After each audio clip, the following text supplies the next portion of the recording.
Welcome to Issues That Matter. I'm Cynthia Poole, and my guest today is Steve Behar, who lives in Queens, and he's adjacent to the 3rd Congressional District in New York. So over the past year, I'm sure you've watched, the race for Congress. My first question is, where did this guy come from? Well, first of all, I not only do I live adjacent to that district, just blocks away, but last year, or this year, I should say, we're still in 2022. I was campaign manager for the Democratic candidate in the 19th Assembly District, which about 60% of that district covered the 3rd district. So I was actually campaigning in the 3rd district for the Assembly candidate. So we were literally on the ground through this whole time. So, how did we get here? How did he get here? Part of the problem, I believe, was the Democrats did a very poor job in Nassau County. There wasn't a lot of help for the down ballot candidates, whether it be Senate or especially Assembly. And there wasn't enough coordination, in my opinion, to have everybody work together. So at the end of the day, that lack of coordination, I think, led to a red wave in Nassau County. We lost 2 congressional seats, actually technically 3. We lost Senate seats to the Republicans. We had Assembly districts that could have been competitive that weren't. So I think that's where we start. Now, Santos has been around for a few years. He ran 2 years ago against Tom Suozzi, and to use Tom Suozzi's description of him, we all knew he was nuts. And people asked Suozzi, why didn't you find out these lies? And Tom basically said, listen, this guy was a kook and we were going to beat him. So we just didn't dive too much. He just had his own campaign. In this race, I would have thought that this opposition research should have gotten out there, that the Democratic candidate, and I like Robert. Robert's a good guy, Robert Zimmerman, who ran against him. But if I had been Robert or running Robert's campaign, and I knew any of this information, I would have been screaming from the rooftops. I would have put it in every speech until someone paid attention. And it seems like if the Zimmerman campaign knew about it, they just decided, no one's going to listen, so we're just going to ignore it, which is become a big mistake. So he ran, Santos ran 2 years ago. Mm-hmm. And a lot of people realized at that point he was a little unbalanced, right? More than a little, more than a little. But, from what I saw yesterday, the press didn't really want to do anything about that because they thought that Santos had no chance of winning. So let's go forward to election day. When he won the race, what was the reaction in political circles? Well, I think there wasn't as much of a reaction specifically to him. There was a reaction to the sweeping, this red wave that went across Long Island. Because you got to remember, we lost the 3rd, we lost the 4th. Senator John Brooks lost his seat. Anna Kaplan lost her seat. And, so there was a lot of loss out on Long Island. We lost what used to be Todd Kaminsky's seat. And so I think there was an overall loss. And Yeah, I think while we were talking about it, some people said, "Can you believe this kook got elected to Congress?" Among us, among ourselves, because we knew this guy's crazy. Um, and I think the idea that this guy was a complete fake didn't really come till a little bit later, at least to people like me. So let's compare apples to oranges. Many people think that Trump is crazy, he's a fake. Would you say that Santos is on the same kooky level as Trump? I think they're out of the same mold. It's just Trump's been doing it for 50 years, and this guy's only been doing it for the last 5 or 6. Hmm. It's the same story. Just make up lies, make up stories, say falsehoods, repeat them over and over again until people believe them. So 2 years ago when he ran and lost, since he ran against Swazi, he must have got beat pretty bad. Yeah, that seat in general has been going back to the days of Gary Ackerman and then Steve Israel. That seat generally, the Democrats have been winning that seat with like high 50s, 56, 57, Mhm. 58%. And that's what happened with Swazi. I think Swazi got 57 a couple of years ago, if I remember correctly. So I think the thought here was that it would be even if there would be a red wave, that maybe it would be 54-46 or something to that effect. So this whole thing with his untruths, with Santos untruth, it's been coming out in the press like for the last couple of weeks. I didn't really hear anything about Santos right after the election, so it's very recent that all of this stuff is coming out, right? Yeah, he was. I mean, people were talking about generally the sweep of Long Island, and he was in that conversation. So there wasn't much specifics about him. He was just a a MAGA kook who was going to go to Congress. And then obviously the New York Times did this expose and came out with all these falsehoods. And as more and more comes out, you see how egregious the lies and the deceit were. I mean, it's beyond anything I've seen from that standpoint. The amount that this guy has lied about, and his whole life is fake. Everything in his life, when we talk about our lives, we talk about our jobs, we talk about our education, we talk about our family, we talk about what's important to us. Everything that this guy said he was about was a lie.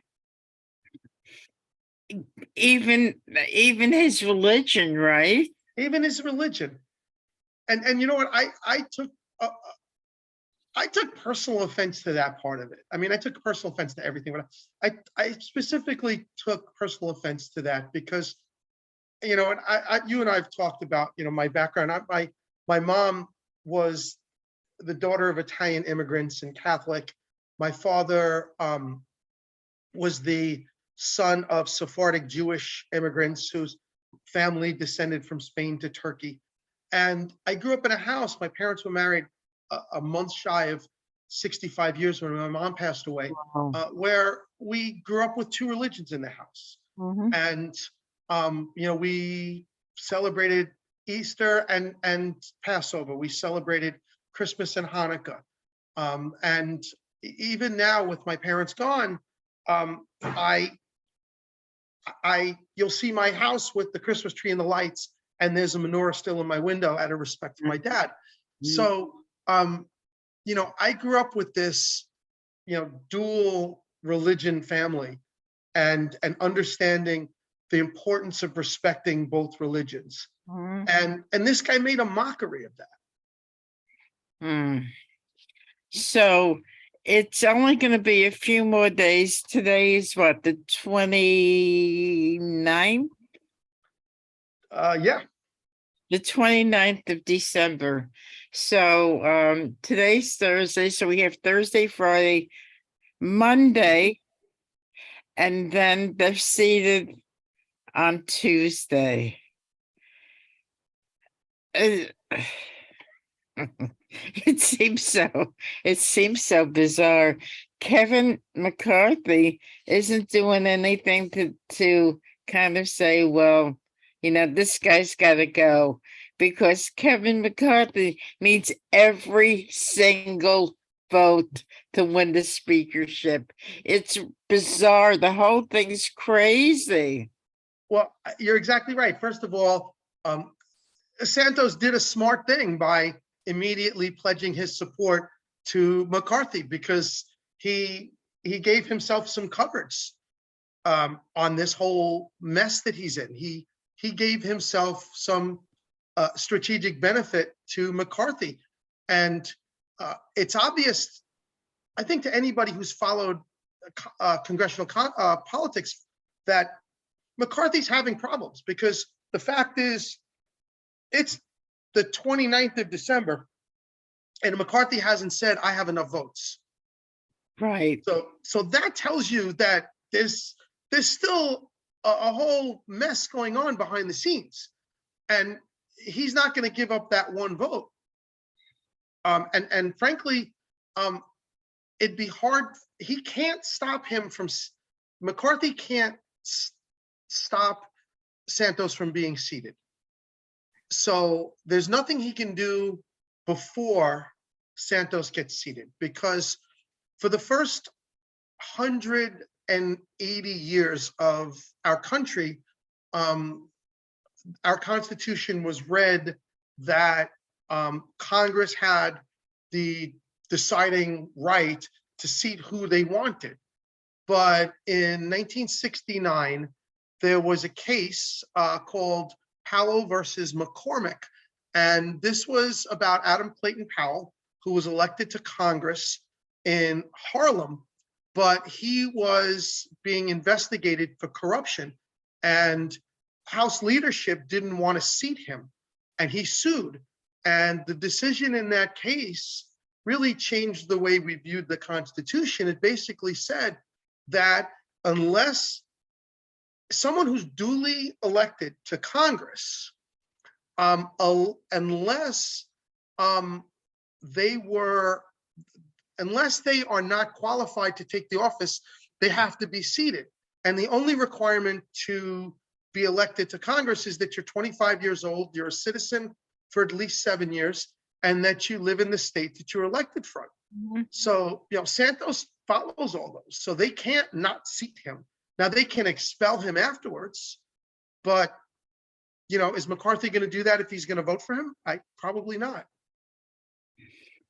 So it's going to be pretty interesting, right?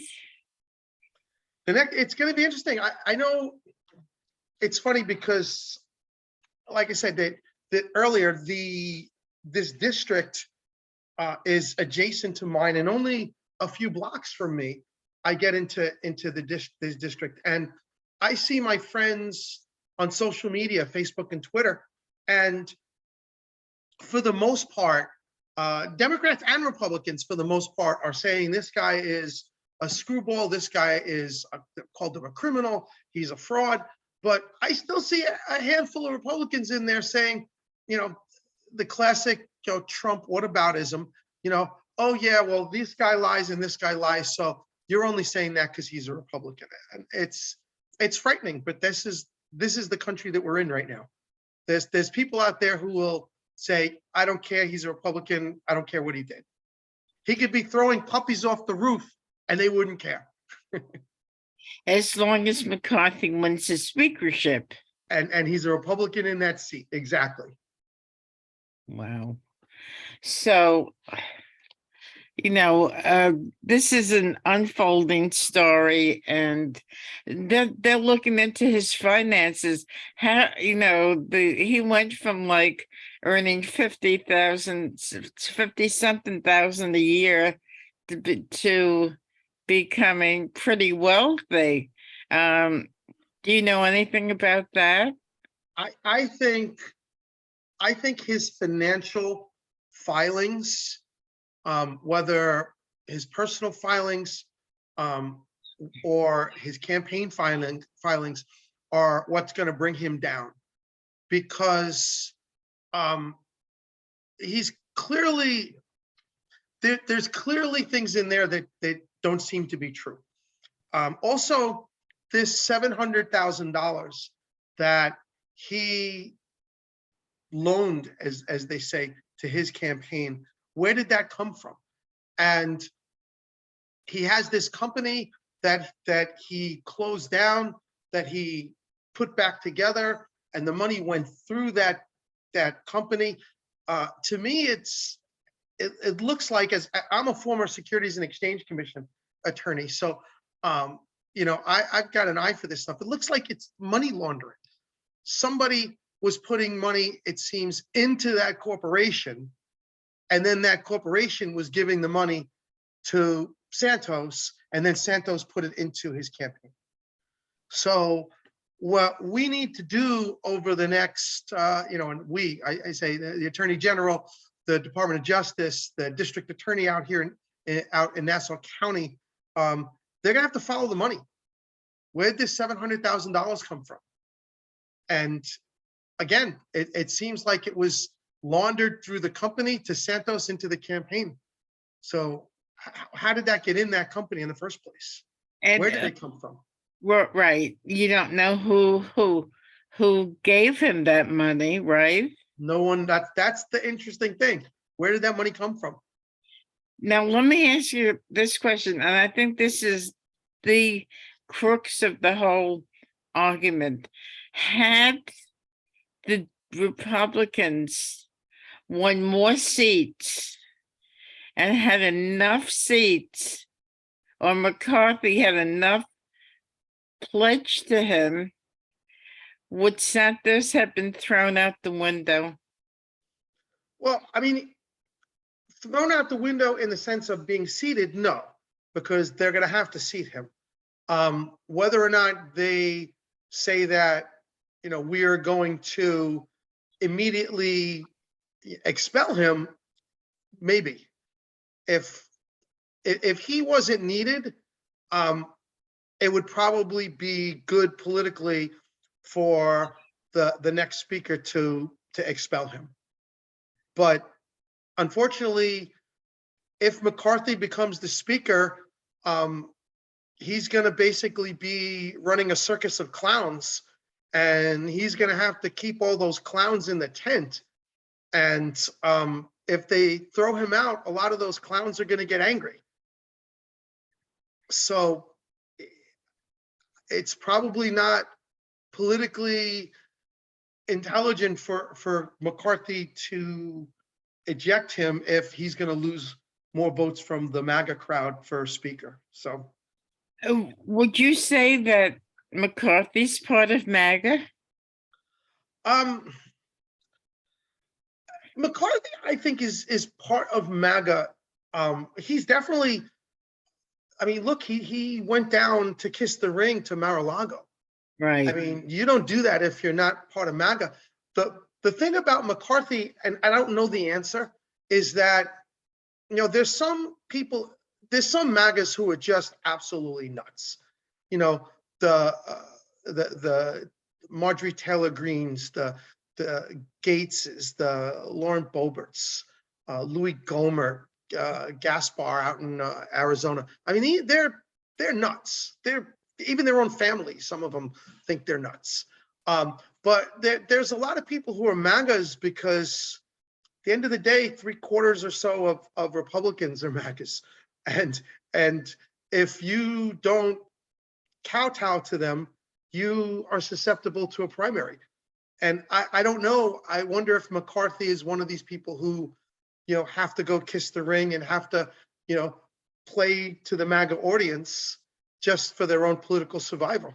Okay, you mentioned a good word. You mentioned Oh my God. Clowns and circuses. A challenge, a primary challenge. Santos was not primaried, was he? No, I don't So he think so. just walked right on in. I don't think he was. I wasn't paying particular attention, but I don't think he was. Now, do you think the fact that he won, do you think that was surprising to him? Um, I being on the ground in Nassau County during that election, I'm betting he wasn't that surprised. I think he was probably surprised, but not as much as you would think. I mean, you could feel it out there. You could feel this. There's a lot of Trumpians out in Nassau County, and I saw it on election day. I was the campaign manager for a Democratic candidate who happened to be a South Asian immigrant, had been in this country about 2 decades. And on election day, we had people from the South Asian community at campaign sites, at poll sites, and these Trump supporting MAGAs would come there and curse them out. They were yelling at them, "Go back to your country," and things like that. And this is unfortunately the political time we're in. I had a couple of 16-year-old girls who were with one of their dads at a high school, Carr Place High School, and some guy in a Trump shirt and a red hat comes over and starts yelling at these girls. It's the first time these girls had ever done anything politically, and I told the guy, I gave him a piece of my mind, but I felt bad for these girls. They're in high school. They're doing the first thing politically they've ever done in their life. They were born here. They're as American as you and I are. And this guy's telling them to go back to your country. This is what we're up against. So it's sad. So in the conversations that you've had, when you go to the grocery store or pick up the paper or whatever you do, what's the talk on the street? Are they embarrassed by this guy? Are they embracing him? No, it's only the crazies. The crazies are making excuses. The crazies would sit there and go, "Oh, Democrats lie too," but nothing. There's nothing like this. But the overwhelming majority of people, I think, are embarrassed that this guy's going to represent Nassau County and parts of Queens. I have friends who are on social media saying, "I'm so embarrassed that this guy's going to be my congressman." But like I said, there's a bunch of these crazy MAGAs out there who are saying, "I don't care." It's scary. Can you imagine if you went to a doctor and he said, I went to Harvard Medical School, and Right. I went to did my residency at Massachusetts General, and I'm gonna operate on your brain tumor, and you find out the guy never went to med school. I mean, Right. Wow. Wow. So I think next week is going to be very, very interesting. They're saying that McCarthy's not, there's going to be a number of roll calls before he even, gets to the 218, right? yeah, like I said, normally by now the next speaker is announced. I have enough votes. I'm honored. I'm going to be the speaker, and we haven't heard anything like that. Right. If when Santos does when Santos is seated in Congress and he's expelled, that means a special election in Yes. your area. Do you see Swazi running again? I like Tom a lot, and I'd like to see him run. I'm not sure if that's what he wants to do, but I think if he ran, he would win, and I would support him. But I'm not sure if that's what he wants. Okay, now let me ask you this question, and this might come from left field. You think that because of all of this turmoil and uncertainty, that this gives Andrew Cuomo a way back into politics? Well, I mean, Cuomo doesn't live You don't have ironically, to, you don't have to live in the district to run in that district. yeah, I can't see him coming from outside the district to run in the district. But, it's funny you said that, Cynthia, though, because he used to live in that district. Oh, Cuomo used to really? live when Cuomo first got married to Kerry Kennedy. Mhm. They bought a house and renovated it in Douglaston, Queens, which is part of now NY3.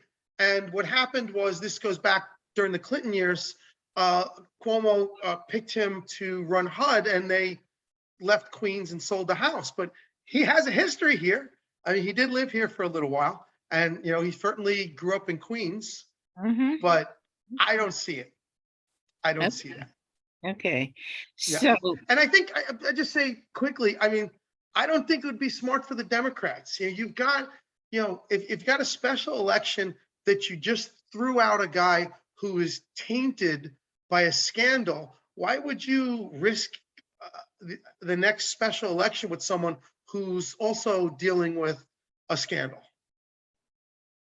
okay. So do you think this what's happening in the district and the fact that Zimmerman did not win, is this a black mark against Jay Jacobs? A lot of people have said that, and I completely disagree. As someone who has run for office before, and I told you before, I'm running for New York City Council next year. But as someone who's run for office before, as someone who has been campaign manager for successful campaigns, Councilman Barry Grodenchik twice, election and re-election, and State Senator James Sanders when he was first elected to the state Senate. And I was field director for Carrier Salage, who is a county legislator in Nassau County. He was the first Haitian American elected on Long Island. Now there's a few others. But as someone who's run a campaign like that, you're not getting your opposition research from the state party. So I just ran an assembly race, and I got virtually nothing from the state party. I mean, we did everything you have to do on your own. You have to do your own opposition research. You have to put your own mailers out, your own phone calls out. You got to get your field team on the ground. This is not something you get from the state party. State party's not going around and investigating every Republican candidate in the state. It's way too much. Could never happen. It's the candidate, it's the campaign's responsibility to know who you're running against.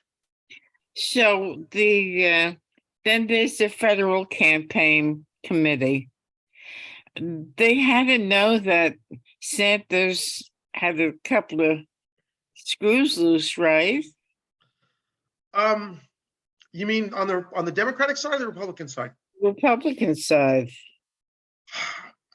It sounds like, from the information that I'm seeing, and obviously I'm not tied into the Republican Party at all, but it seems like they knew inside that this guy was crazy. There was a report yesterday that people inside the National Republican Congressional Committee were laughing at this guy, that there were like inside jokes about it. So I don't think they're laughing now, do you? No, now it's definitely, they've got egg on their face, but maybe they didn't think he was going to win. Maybe they didn't think this stuff was going to come out. I don't know the answer to that, but you had to see. I mean, you could just look at him from one year to the next. How does he go from saying he's made $55,000 a year to being able to loan $700,000 to your campaign? Right. I mean, that alone should, as we used to say when I was at the Securities and Exchange Commission, it doesn't pass the smell test. Right. And that's when you got to start looking deeper. Mm-hmm. Mm-hmm. So, you just about summed up exactly what's going on as of right now. There's a few more days before, the new Congress will be seated, and it's going to be interesting. Steve, I would love to have you come back and share your thoughts about when Congress is seated, what's, and McCarthy's role and what's going to happen. And it's for somebody who likes politics like you and I do, this is really a great big bag of popcorn that we could sit and just watch, right? Oh my God, I'll need an extra large Coke with that, it's just. Right, right. So It's crazy. It's insane. It really is. This guy just ran as a complete fraud and won. yep, yep.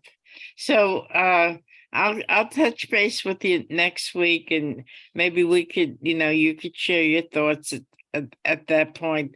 So you've been listening to Steve Behar, and he's from what congressional district are you in? I'm in Grace Meng's district.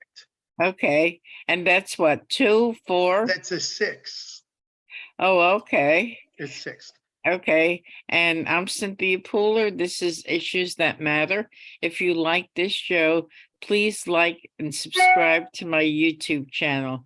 Thanks, Steve. Happy New Year, and we'll Happy New Year. definitely talk soon. Thank you, everybody, for listening. Have a great day.